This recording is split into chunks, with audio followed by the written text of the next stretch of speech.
All right, Deuteronomy chapter 25, continuing on and learning more about the law of Moses. We're just about done with the book of Deuteronomy, which is pretty cool. So, in this chapter, we're going to talk about understanding some punishment for the wicked, as well as some of the unique laws they had around marriage. There had a couple of things that seem pretty crazy to us today that we're going to talk about. Especially when a husband dies and what happens to that wife so she can get taken care of. Talking about measurements and honesty in there is really good. And then a little bit of reminder about their war with the Amalekites. So, some interesting things we get to discuss. Let's start. Verse 1 If there be a controversy between men and they come unto judgment, that the judges may judge them, then shall they justify the righteous and condemn the wicked. So I think honestly that should really be pretty common sense stuff to understand. Oh yeah, if you're that's the whole point of a judge is to judge righteously, to understand who is correct and who is not correct in a dispute, and punish the one who, if there is a punishment that needs to be done, then get that taken care of. So in verse 2, in fact, they talk about punishment. If it shall be, if the wicked man be worthy to be beaten, meaning he's done something that the punishment would be getting beaten, that judge shall cause him to lie down and to be beaten before his face according to his fault by a certain number. So they're going to be hit so many times. Now, what is that number? That's verse 3.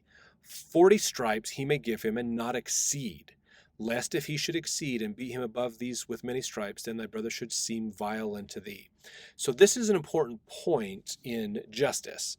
One is they were to measure this out. So if he was found guilty of something, that the punishment was to be beaten, whether it was a stick or a whip or something, then he should have that delivered pretty quickly, basically. But at some point, maybe the punishment is greater than the crime.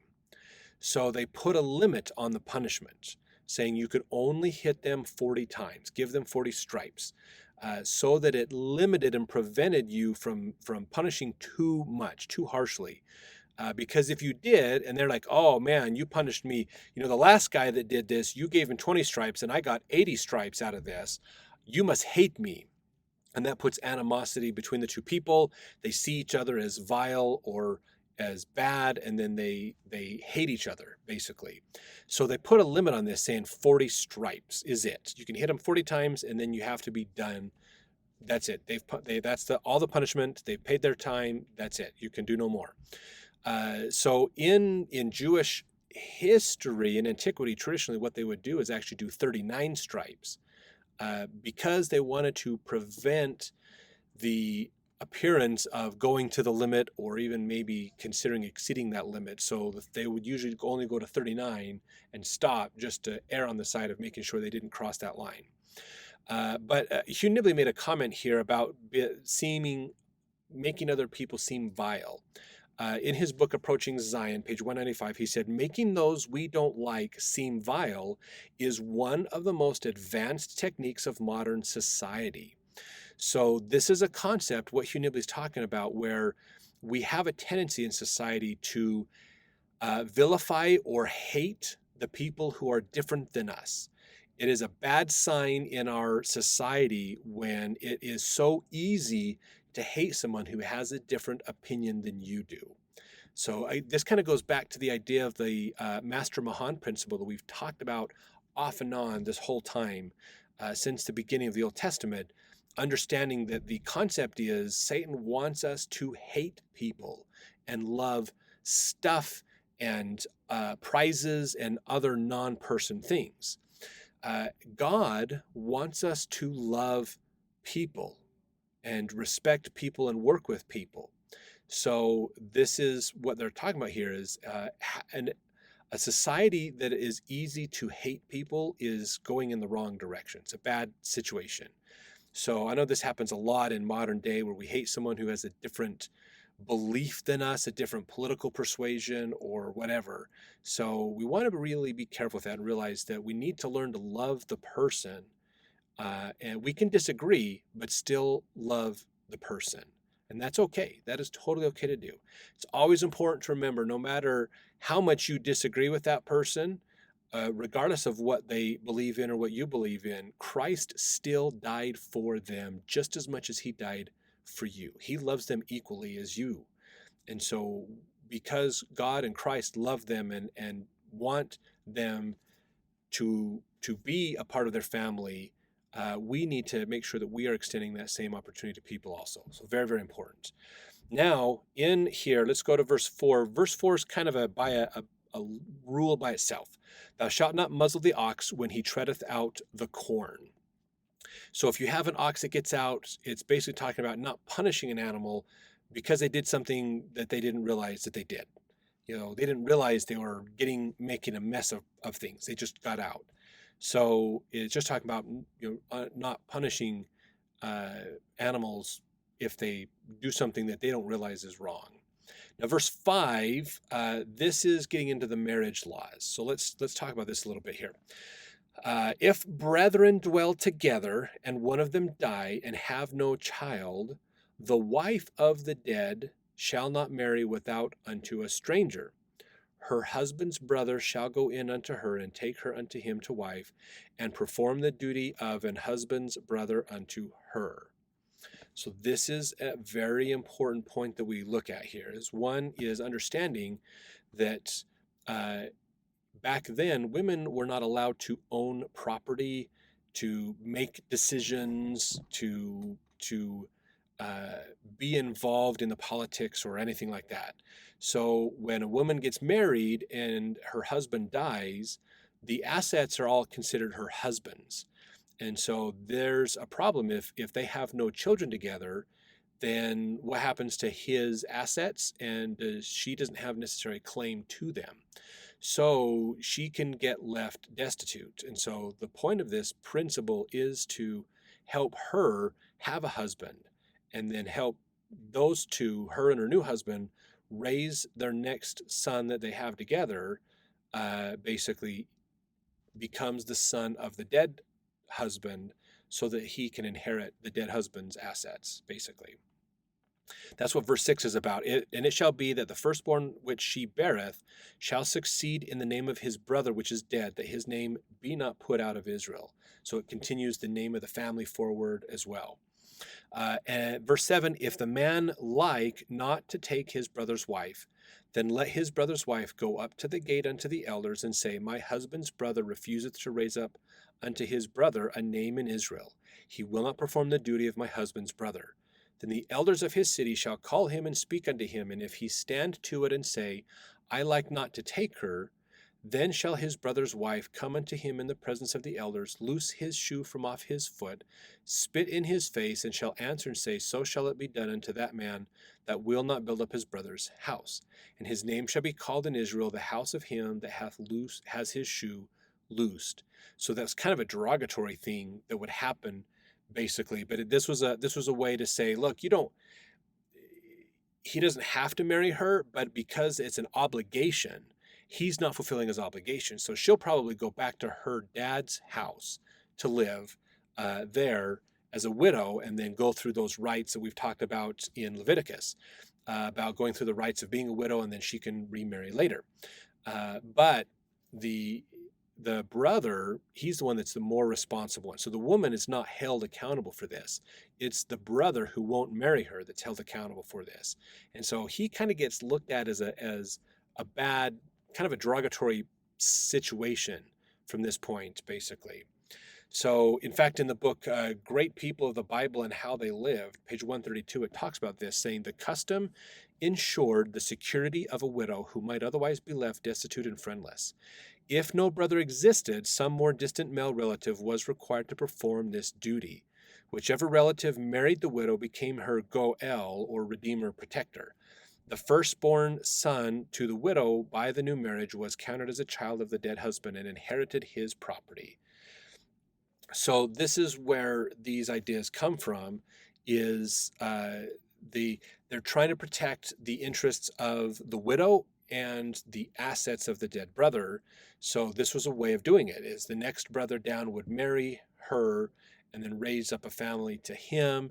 And this is not uncommon. In fact, we saw this, if I remember right, in the book of Exodus, we saw this occur where a man got married and he died, and so she went to the next brother down, and he didn't want to. He married her, but wouldn't get her pregnant, and so he was actually struck down uh, instantly, basically because of that. So he was enjoying being married, but not fulfilling his responsibility. So he tried to have his cake and eat it too, and lost his life for it, basically.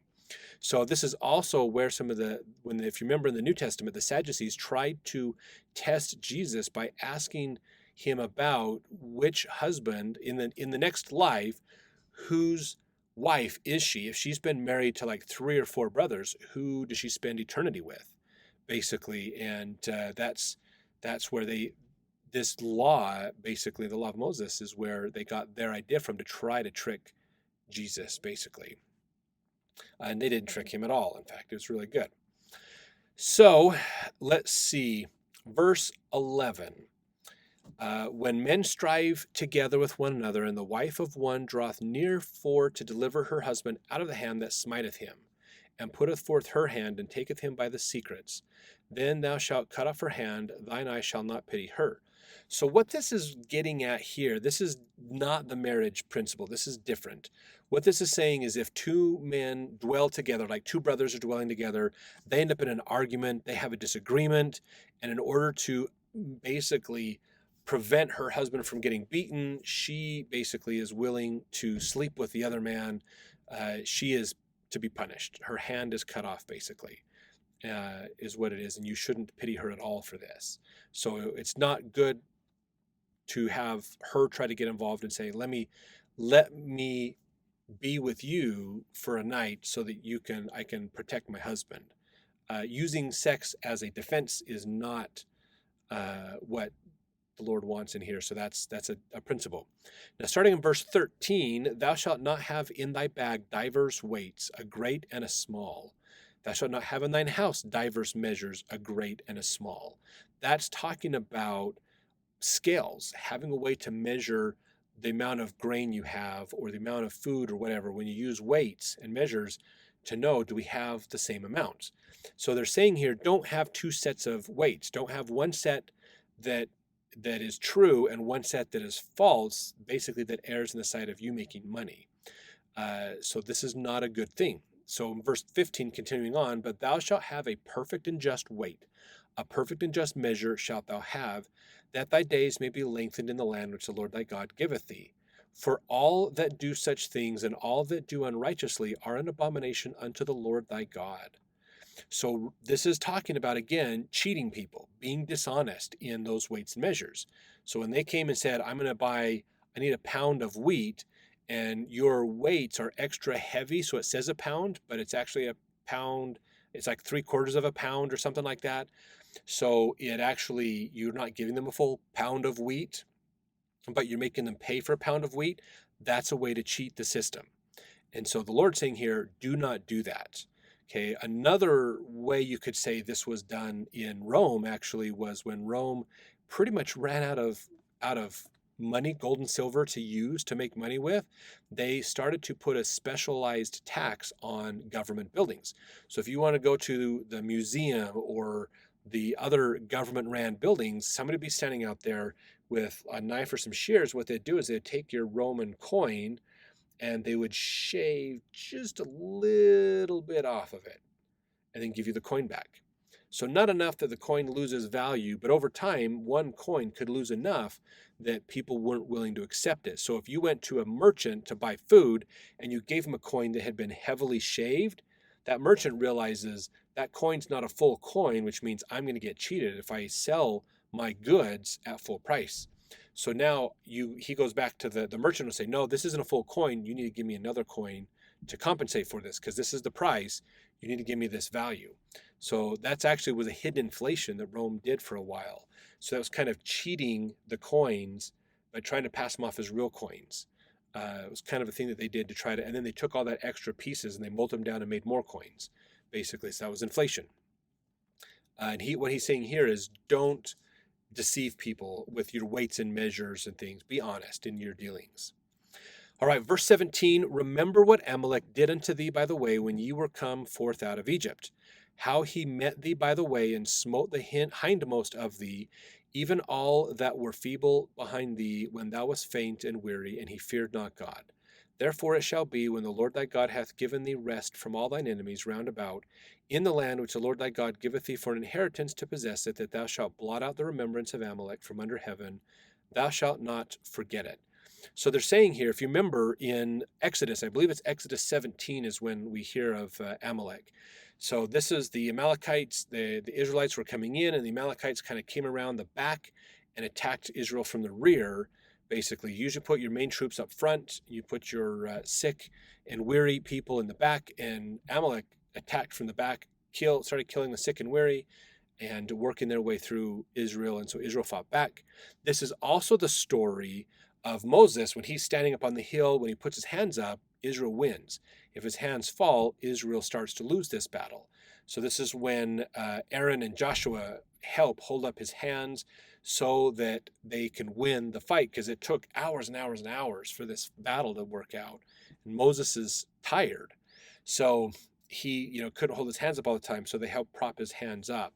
So kind of representing a presidency, president and his counselors kind of a thing. But that's the story of Amalek that was going on. So that's what was happening basically. So when you look at that, that's what they're talking about here. So he's saying basically, as far as the history goes, they're out. You remember it. Israel will remember what happened and how God helped you, but history will forget Amalek and the Amalekites basically. So thanks for watching. We really appreciate it. We look forward to seeing you in the next chapter, chapter 26.